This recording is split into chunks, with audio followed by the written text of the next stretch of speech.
انسان نظام خداوندی کے مطابق جنم لیتا ہے اور نشو و نما کے مختلف مراحل سے گزرتا ہوا نظام خداوندی کے مطابق ہمیشہ کے لیے اپنی نیند سو جاتا ہے، لیکن بہت کم انسان دوران زندگی اپنی تخلیق کا راز سمجھنے اور اپنے مقصد تخلیق پر پورا اترنے کی کوشش کرتے ہیں کہ انسان کو پیدا کیوں کیا جاتا ہے اور پیدا کرنے کے کچھ عرصہ بعد اس کی روح کیوں قبض کر لی جاتی ہے۔ بہت پیچیدہ مگر قابل غور سوال ہے۔ ان تعمیری اور تخریبی افعال میں ضرور کوئی راز ہے جسے ہماری عقل نہیں سمجھ سکتی۔ انسان کو پیدا کیوں کیا گیا؟ انسان کی تخلیق اگر عمل میں نہ آتی تب بھی مظاہر فطرت احکامات خداوندی کے مطابق مصروف عمل رہتے اور ان کے معمولات میں تبدیلی نہ آتی۔ انسان کی تخلیق کا مقصد کوئی مجبوری یا دباؤ نہیں تھا۔ دنیا کی تمام طاقتیں، تمام قوتیں اس کا سامنے ہیچ ہیں اور ادنا سے ادنا درجے کا عمل بھی اس کی منشا اور مرضی کے خلاف وقوع پذیر نہیں ہو سکتا۔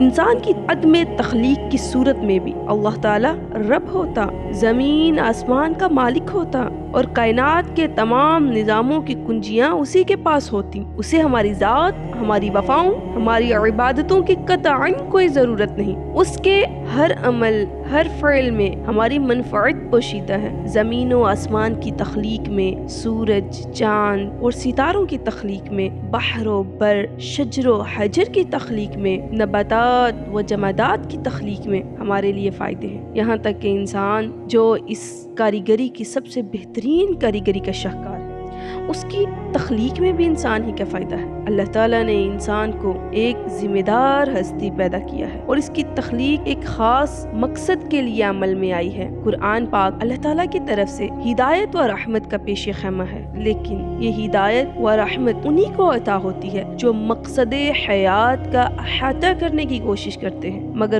بہت ہی بد نصیب ہوتے ہیں وہ لوگ جو معاشی معاملات اور امور خانداری کو ہی مقصد حیات قرار دے دیتے ہیں۔ اگر قرآن پاک کے ان مقامات کا مطالعہ کیا جائے جہاں مقصد حیات مختلف مقامات پر موضوع بحث رہا ہے تو ایک بات واضح طور پر آشکار ہو جاتی ہے کہ بعثت انسانی کا اولین مقصد ذکر الہی ہے۔ اللہ تعالیٰ نے قرآن میں جاں بجاں مختلف مقامات پر انسان کی تخلیق کے مقصد کو بتایا ہے، یعنی زمین و آسمان میں جو کچھ بھی ہے، جتنی چیزیں بھی ہیں، سبھی اللہ کے تعالیٰ کی تسبیح بیان کرتی ہیں۔ زمین و آسمان کی تمام مخلوقات اگر ذکر الہی میں مشغول رہتی ہے تو انسان اس کا زیادہ حقدار ہے، وہ اپنے رب کی بڑائی بیان کرے، کیونکہ اللہ تعالیٰ نے انسان کو اشرف المخلوقات کے عہدے پر فائز کیا ہے۔ اگر وہ دنیا کی آسائشوں کو ترک کرتا ہے، اس کا نفس خشیت الہی کے باعث قابو رہتا ہے تو وہ مقصد حیات کو پا لیتا ہے۔ لہٰذا اللہ رب العزت نے سورۃ النازعات میں فرمایا وَأَمَّا مَنْ خَافَ مَقَامَ رَبِّهِ وَنَهَى النَّفْسَ عَنِ الْهَوَىٰ فَإِنَّ الْجَنَّةَ هِيَ الْمَأْوَىٰ، یعنی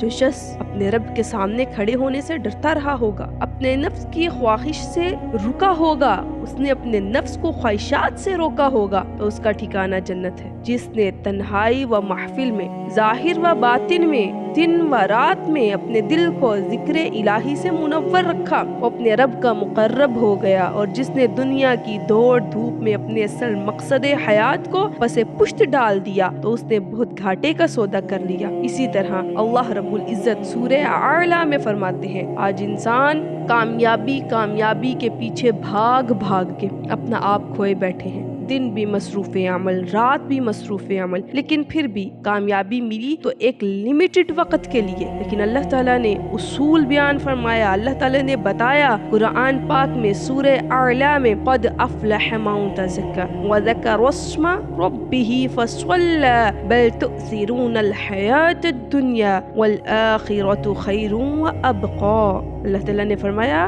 بے شک اس نے فلاح پائی، وہ کامیاب ہوا جس نے اپنے آپ کو پاک کر لیا، جو پاک ہو گیا، جس نے رب کا نام یاد رکھا، نماز پڑھتا رہا۔ لیکن تم تو دنیا کی زندگی کو ترجیح دیتے ہو اور آخرت بہت بہتر اور بہت بقا والی ہے، باقی رہنے والی ہے۔